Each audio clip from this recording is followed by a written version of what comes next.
नमस्कार, आप सबका बहुत बहुत स्वागत है मेरे चैनल नवनीत टॉक्स में।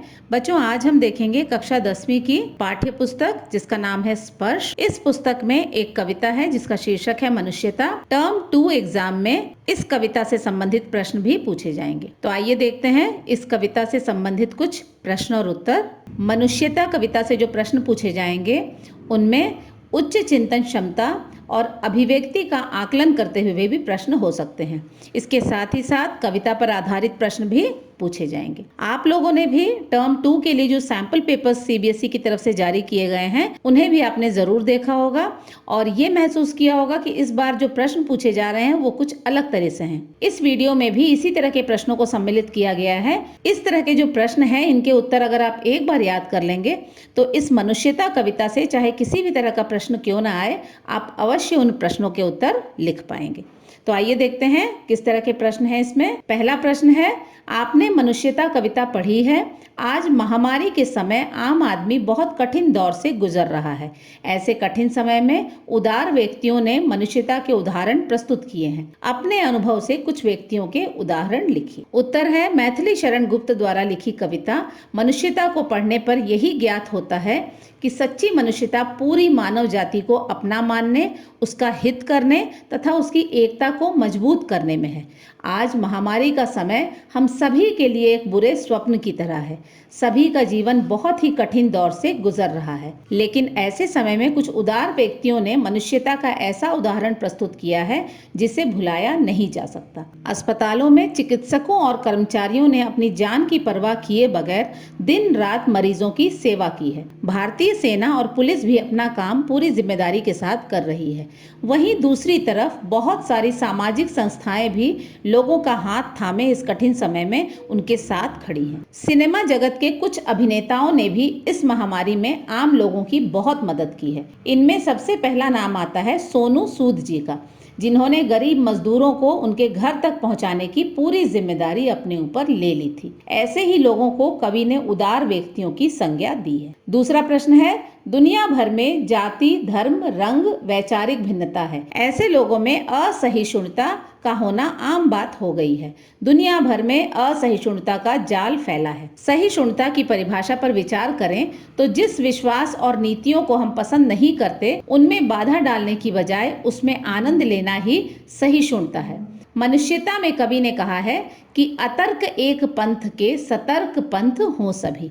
इन पंक्तियों की सार्थकता वर्तमान समय में स्पष्ट कीजिए। इस प्रश्न का उत्तर इस तरह से है, यह बिल्कुल सच कहा गया है कि आज दुनिया भर में लोगों के बीच जाति, धर्म, रंग और वैचारिक भिन्नता इतनी अधिक बढ़ गई है कि आम व्यक्ति असहिष्णु होता जा रहा है। अर्थात समाज में लोग एक दूसरे के विचारों, नीतियों और मतों का बिल्कुल भी समर्थन नहीं करते। मनुष्यता कविता से ली गई इस पंक्ति अतर्क एक पंथ के सतर्क पंथ हो सभी के माध्यम से आज लोगों को यही समझाना है कि हम चाहे किसी भी जाति, संप्रदाय या धर्म के क्यों न हो, हमें किसी भी तरह की बहस में ना पड़कर पूरी सतर्कता के साथ सभी को साथ लेकर अपने अभिष्ट मार्ग पर चलते जाना चाहिए। दूसरों के विचार, मत और धर्म का यदि हम सम्मान करेंगे तभी इस जीवन रूपी यात्रा में बिना किसी कष्ट के आगे बढ़ सकते हैं और अपने लक्ष्य को पा सकते। तीसरा प्रश्न है, मनुष्यता कविता में कवि ने सबको एक साथ होकर चलने की प्रेरणा क्यों दी है? इससे समाज को क्या लाभ हो सकता है? स्पष्ट कीजिए। इस प्रश्न का उत्तर है, मनुष्यता कविता में कवि ने सबको एक साथ चलने की प्रेरणा दी है क्योंकि एक स्वस्थ समाज का निर्माण तभी हो सकता है जब यहाँ रहने वाले लोगों के बीच में एकता हो। ऐसा स्वस्थ समाज ही एक शक्तिशाली देश का आधार होता है।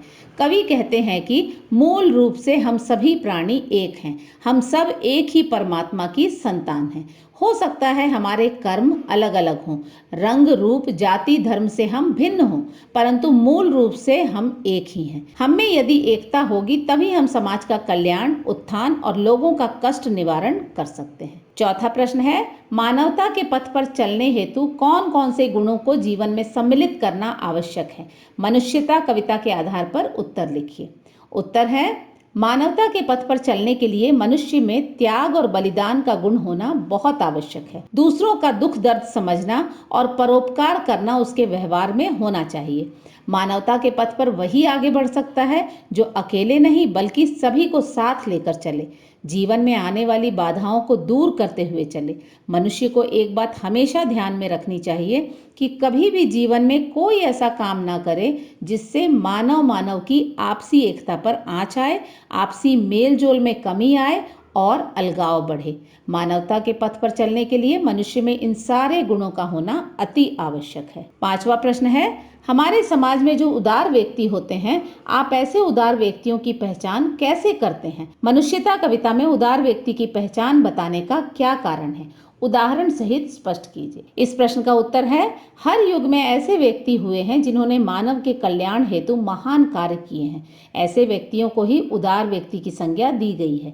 ऐसे उदार व्यक्ति निस्वार्थ भाव से दूसरों के कल्याण और उत्थान के लिए जीवन पर्यंत काम करते हैं। दया, करुणा, त्याग और बलिदान की भावना उनमें कूट कूट कर भरी होती है। मनुष्यता कविता में भी कुछ उदार व्यक्तियों जैसे महाराज रतिदेव, महान ऋषि दधीची, गांधार के राजा उशिनर, महादानी राजा क्षितिज और कर्ण का वर्णन किया गया है। कविता में इनके महान कार्यों का वर्णन इसीलिए भी किया गया है ताकि लोग इनसे प्रेरणा लेकर इनका अनुसरण कर सकें। 6वां प्रश्न है, कैसी मृत्यु को सुमृत्यु और कैसी प्रवृत्ति को पशु प्रवृत्ति कहा गया है? मनुष्यता कविता के आधार पर लिखिए। इस प्रश्न का उत्तर है, मनुष्यता कविता में उन लोगों की मृत्यु को सुमृत्यु कहा गया है जिन्होंने अपना जीवन मानवता की सेवा में लगा दिया। ऐसे लोगों ने कभी अपने सुख की कामना नहीं की बल्कि हमेशा दूसरों के कष्टों को दूर करते रहे। धरती माँ भी ऐसे लोगों को पाकर अपने आप को धन्य मानती है और मृत्यु के बाद भी इनके सुकर्मों का गुणगान चारों दिशाओं में गूंजता रहता है। वहीं दूसरी तरफ ऐसे मनुष्य जो स्वार्थी होते हैं, जीवन भर वे केवल अपने सुख के लिए जीते हैं। दूसरों के कष्टों और दुखों से उन्हें कोई मतलब नहीं होता। मनुष्य की ऐसी प्रवृत्ति को ही पशु प्रवृत्ति कहा गया है। ऐसे मनुष्यों की तुलना पशुओं से की जाती है। 7वां और अंतिम प्रश्न है, हमारी धरती पर कौन कौन से महान दानवीर हुए हैं? मनुष्यता कविता के आधार पर उनका वर्णन कीजिए। उत्तर है, हमारी धरती पर ऐसे कई महान दानवीर हुए जिनकी उदारता आज भी हम याद करते हैं। परम दानी राजा रतिदेव जो भूख से व्याकुल थे और भोजन से भरी थाली हाथ में लिए हुए थे।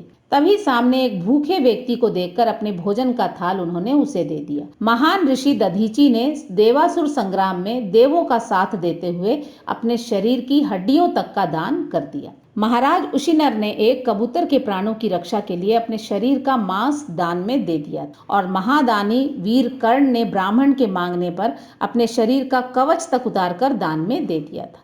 ऐसे महान दानियों को पाकर हमारी धरती अपने आप को धन्य मानती है और इनका बखान सरस्वती भी करती हैं, अर्थात पुस्तकों में भी इनका वर्णन किया गया है। तो बच्चों, यहाँ पर इस तरह के प्रश्न इस बार टर्म 2 की परीक्षा में पूछे जाने की संभावना है। यहाँ पर दिए गए जितने भी प्रश्न हैं, इन्हीं प्रश्नों को थोड़ा सा तोड़ मरोड़ कर भी दिया जा सकता है। अगर आप इन प्रश्नों के उत्तरों को अच्छे से याद कर लेंगे तो किसी भी तरह के प्रश्न का उत्तर लिखना आपके लिए बहुत ही आसान हो जाएगा। बच्चों, मुझे आशा है कि मनुष्यता कविता से संबंधित अभ्यास प्रश्नों का आप सभी अवश्य लाभ उठाएंगे। स्पर्श पाठ्य पुस्तक के अन्य पाठों से संबंधित अभ्यास प्रश्न भी हम आगे अवश्य देखेंगे। तब तक के लिए अपना ध्यान रखें। धन्यवाद।